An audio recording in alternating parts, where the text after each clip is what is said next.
నమస్తే, welcome to Sravya TV. తెలంగాణలో ఈ 4 రోజుల్లో మద్యం విక్రయాలు ఎంతో తెలుసా? అది ఇప్పుడు చూద్దాం. నూతన సంవత్సరం వేడుకలు ఏమో గానీ మద్యం వ్యాపారం జోరుగా సాగింది. తెలంగాణ వ్యాప్తంగా డిసెంబర్ 31న రాత్రి నూతన సంవత్సర వేడుకలు అంబరాన్నంటాయి. 2024 సంవత్సరానికి రాష్ట్ర ప్రజలు ఘనస్వాగతం పలికారు.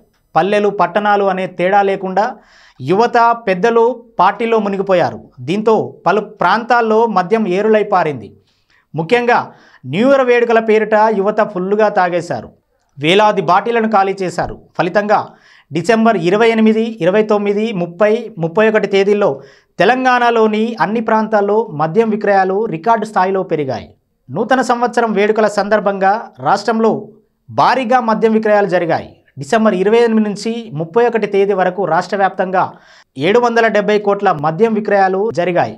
ఇందులో చివరి 2 రోజుల్లోనే 463 కోట్ల వ్యాపారం జరిగింది.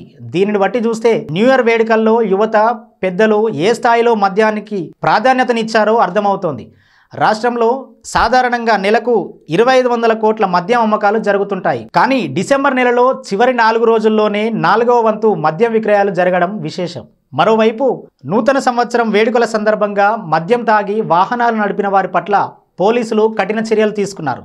ముఖ్యంగా గ్రేటర్ పరిధిలోని 3 కమిషనరేట్ల పరిధిలో విస్తృతంగా తనిఖీలు నిర్వహించారు. ఈ తనిఖీల్లో భాగంగా 3001 మందిపై డ్రంక్ అండ్ డ్రైవ్ కేసులు నమోదు చేశారు. హైదరాబాద్, సైబరాబాద్, రాచకొండ కమిషనరేట్స్ పరిధిలో డిసెంబర్ 31న రాత్రి 8 గంటల నుంచి జనవరి 1వ తేదీ తెల్లవారుజామున వరకు డ్రంక్ అండ్ డ్రైవ్ పరీక్షల్లో 3001 మంది పట్టుబడ్డారు.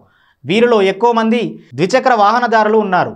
19 నుంచి 40 ఏళ్ల మధ్య వయసు వారు అధికంగా ఉన్నారు. 55 మైనర్లు ఉన్నట్లు పోలీసులు తెలిపారు. డ్రంక్ అండ్ డ్రైవ్లో భాగంగా హైదరాబాద్ కమిషనరేట్ పరిధిలో 1243, సైబరాబాద్ 1241, రాచకొండ 517 మంది పోలీసులకు పట్టుబడ్డారు. ఇది వాళ్ళ స్టోరీ. మళ్ళీ స్టోరీతో మళ్ళీ కలుద్దాం.